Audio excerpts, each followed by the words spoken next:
In today's episode of the Platform Presents podcast, I'm here with Tom Bangay, and he's hailing over from the team at Juro. And Juro is an interesting solution in a way. It's an all-in-one contract automation platform. So if you need anything, if you're basically an in-house legal team, or if your team has or your company has an in-house legal team, that's probably the solution for them to just create, approve, sign, and manage all contracts within. Today we want to talk about growth and specifically about community-driven growth. It's a topic a lot of you guys are interested in that we know definitely from recent episodes. So we want to really deep dive into that today with the team at Juro, given that Tom is actually heading up content and community for Juro. So Tom, welcome to the show. Great to be here. Thanks for having me. Sure. So maybe give us a 360 overview first. What is Juro all about in your own words? Sure. So as you said, Juro is an all-in-one contract automation platform. So by all-in-one, we mean you can do every stage of the contract lifecycle in one platform. Like software to do stuff with contracts is not a new category. There's e-signature, of course, and there's lots of other kind of platforms. But usually what they do is push a Word document or a PDF through some kind of workflow, and then it gets signed in kind of DocuSign or something like that. And even that kind of quite sophisticated online quote unquote process involves like 5 different tools. You've got to email it, get in Word, get out of Word, maybe you go into a shared drive at some point, and then you're into DocuSign. And it's just a bit of a mess. And at every stage in that process, there's friction, which slows you down. And also you lose data throughout the cycle. So we try to bring all of that into one browser native platform. So primarily legal teams are concerned with contracts, but actually the people who need to get contracts signed day to day are like loads of people in the business, sales teams, HR teams, operations, finance. And Juro, generally what we've seen is legal teams will buy it and then kind of delegate routine contract work to business teams so they can really get out of the way and help people close contracts faster, but maintain control and reduce risk. That is a very succinct summary of what you guys are doing. Who, tell me, is typically benefiting most from the company? We talked about in-house legal teams, but is there a certain size that they need to reach so that for them to make sense, or where does your Juro fit the best? Yeah, good question. I think the niche where we've been kind of most successful, I guess the strongest product market fit that we have is really if you're in a scaling company, particularly a scaling tech company. So if you have the process I described at the beginning with lots of different tools and you're doing like 3 or 4 contracts a month, probably it's fine. But then let's say you're growing, you're a SaaS company, you sign loads of new customers, and the next month it's 20 contracts, the next month it's like 40 contracts. It's going to keep going up and up. And probably if you're doing well, the sales team's going to grow. You might go from like 5 to 20 to 50 salespeople in a couple of years. If you go from 0 to 50 salespeople, the legal team will probably go from 1 to 1.5 or 2. You probably still have 1 very stressed lawyer and maybe 1 junior lawyer joining them. So yeah, I think if you're a scaling tech company, the pain that you feel from having this disjointed kind of friction-filled contract experience is very much more severe. So the most success we found, or rather the best fit with customers, has been those scaling tech companies. And the 3 biggest verticals who really feel that pain are kind of marketplaces. So a really good use case for Juro is delivery marketplaces. So we have as customers like Delivery, biggest one in the UK, Wolt, the biggest one in the Baltics, Takealot, the biggest one in Africa, and so on and so forth. Because onboarding those riders and onboarding restaurants, it's tons of contracts. They're not super complex, but they need to happen really quickly. So marketplace is one vertical. The second is SaaS, particularly B2B SaaS, because lots of sales contracts are happening. And the third one is fintech, and it's just driven by, that pace of company growth. So yeah, that tends to be where we found the best fit with our customers. Yeah. So how do these, legal in-house teams, how do they learn about Juro? What's the typical client acquisition channels that you guys leverage? Yeah, I think we're mostly an inbound-driven company at the moment. We do have outbound sales as well, but we just started off, I guess, a function of hiring and company strategy on the part of the founders. Lawyers as a buyer, because the key buyer or key decision maker for Juro is often the head lawyer in the company. It's a very high trust bar as a persona, as you could imagine. And, an unknown brand, which startup is by definition at the beginning, is just not going to have a lot of luck calling a busy general counsel and saying, hey, have you got 20 minutes to talk about a company you've never heard of? So we did work quite hard to build some brand trust and authority, and that led to inbound-led growth. So, organic search, the content that we produce in our community tend to drive the majority of growth. Yeah, you mentioned the community there. Maybe let's talk a little bit about that. It seems to play a major role in the buyer's journey for somebody getting to know Juro. Maybe tell us just high level, like what role does community play for Juro at the first place in terms of growth? Sure, yeah. Well, I think community, it wasn't quite an accident. That would kind of do us out of some credit for our strategic thinking, but lawyers don't really like being called out of the blue, let's say. But one thing lawyers do really like are relevant events. They have to be relevant, but like lawyers love a croissant, they love a breakfast in particular, because your day's not ruined by breakfast and then you go on to have all kinds of stressful things happen. And by the end of the day, it's really hard to get them to turn up to like a cocktail reception or something.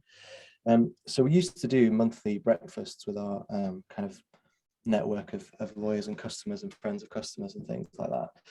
And the ROI on those events was spectacular, because the average contract value meant that if you have a breakfast that costs you, I don't know, £300-400, you get one customer from it. Probably within a month, it's paid for itself, the event. But then there was this global pandemic thing happened, so we couldn't have breakfast anymore.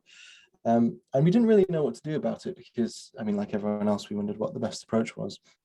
But we realized we had this kind of informal community of not just customers, but people kind of around the company, friendly lawyers who contribute to our content, or we've been on webinars with, or former customers who moved to other companies, things like that.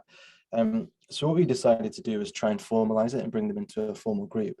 So we created a private Slack group, because most of their companies run in Slack, so it's software they're familiar with, and added to a curated jobs board where we'd share the jobs for them. A very, very niche and specific weekly newsletter that was extremely narrow in focus.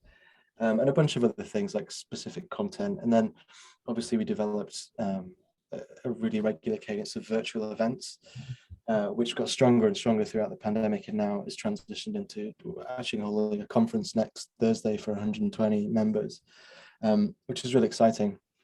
But to our surprise and happiness, it went really well. So the sort of networking that lawyers would be missing out on, not being courted by both vendors like us, but also law firms, we're really able to bring them together with the community group. Because for in-house lawyers, and particularly in scaling companies, it can be quite a lonely role, because your team's going to be super small. It might just be you in the beginning, and if it grows to 2 people, well, you manage that person, so you can't really confide in them peer-to-peer and have discussions about management issues and things like that. So we saw a really good engagement, and just like absolute magic happening, where we watch people solve each other's problems in real time and stuff like that. So it's been really good. And just to finish on that, like the impact on kind of growth, we didn't really know what it was going to be, to be honest. We just wanted to keep the brand stickiness with these people. But what we found that was that I mean, if we can be jargony, like the SQL to close ratio, so the sales qualified ops, and then the ratio of them that actually go on to buy Juro, if they were a member when they had to make the decision whether or not to go with Juro, was something like 65%. So the unreasonable levels of brand stickiness and nurture that it created just had a really, really good impact when it came to sales. So I will caveat it heavily by saying it's an extraordinary amount of work to make like a genuine community, and have people actively engage all the time and talk to each other. But when you talk about nurture, there's like nothing that even compares to being able to DM them every day in Slack and talk to them and all that kind of stuff. So it's been a lot of work, but it's been a great experience. Maybe 2 questions on that, because I think a lot of marketers are interested in that.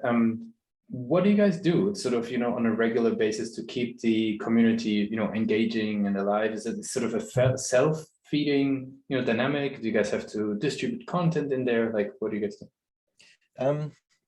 Well, we've been through phases. So the first, I guess, like, I remember when I joined the company early on, my CEO, Richard, was saying, and I heard it at a conference, the first million in revenue is like the hardest. It's so much harder than all the other ones.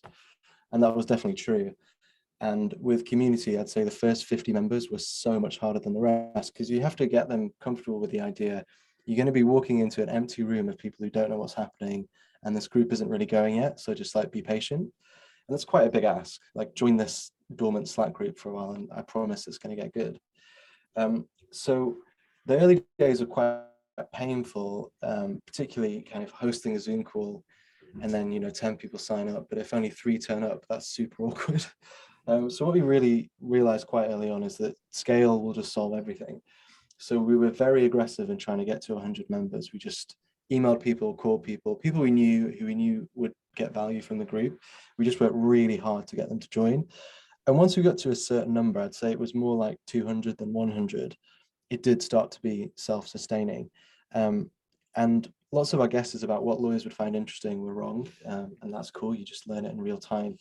But the 2 things that really keep it going are, when I was doing some discovery before we started the group, I asked a couple of other community builders, like, how do you get this going? And they said the one universal across personas is jobs. Like, everyone is interested in getting a better job. It doesn't really matter like the persona or where they work. And we see that like the weekly community email has like an open rate of about 65% and click-through of about 30%, which is nuts. But probably about 40% of those clicks are on jobs, people just browsing. So we use those. And then the other one was, we have a channel called Ask Anything. And you have very specific queries in legal that, like, peer recommendation is incredibly strong. So you could Google it, or you could ask a law firm to solve the question for you, but then you're probably going to pay them £800 an hour, and it's going to take ages. Whereas if you're in a Slack group and there's a channel, and like you're the GC of like a particular challenger bank, and you know the GC of another challenger bank is in there, and there's this new privacy regulation, and you're like, what did you guys do? And they can just answer your question straight away. It's just absolute magic. So the stuff that goes on in that Ask Anything channel is I think probably what drives people. And then we try to support it by having really, really good events, and they're closed door events. So it's good for us because no other vendors can come. And like, I guess you guys at Pathmark must have run webinars and be really annoyed when half the list that turns up are competitors or consultants or whatever. It's just annoying. So you can have a closed door event where the only people in that event are peers, and that's super valuable because you can ask really difficult questions and share in a way that you wouldn't be able to in a public webinar. Do you see the breakfast, the real life breakfast coming back as things are changing?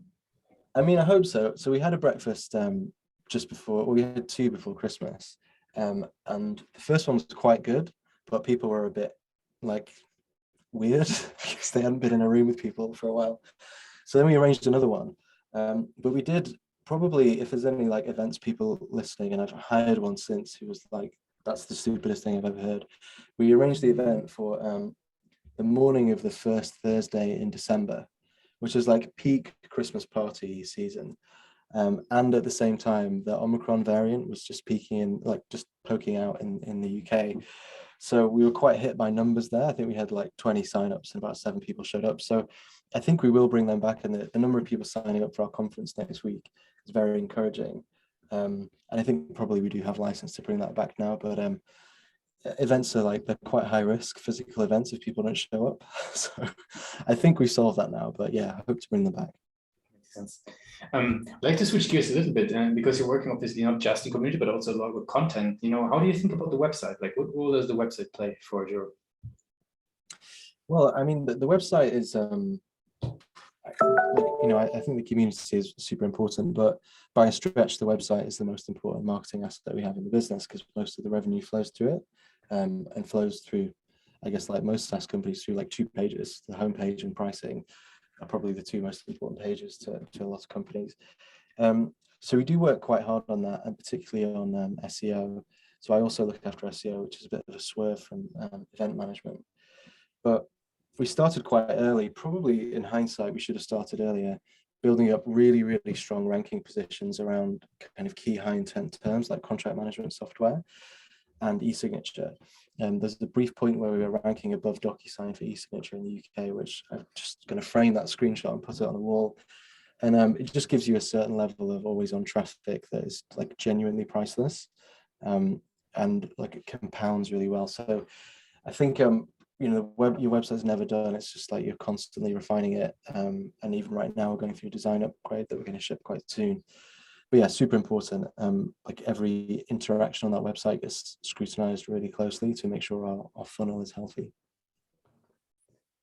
I would like to switch gears as we're slowly coming to the end of the interview of some rapid fire questions to get to know you and your journey a little bit better. Are you ready for those?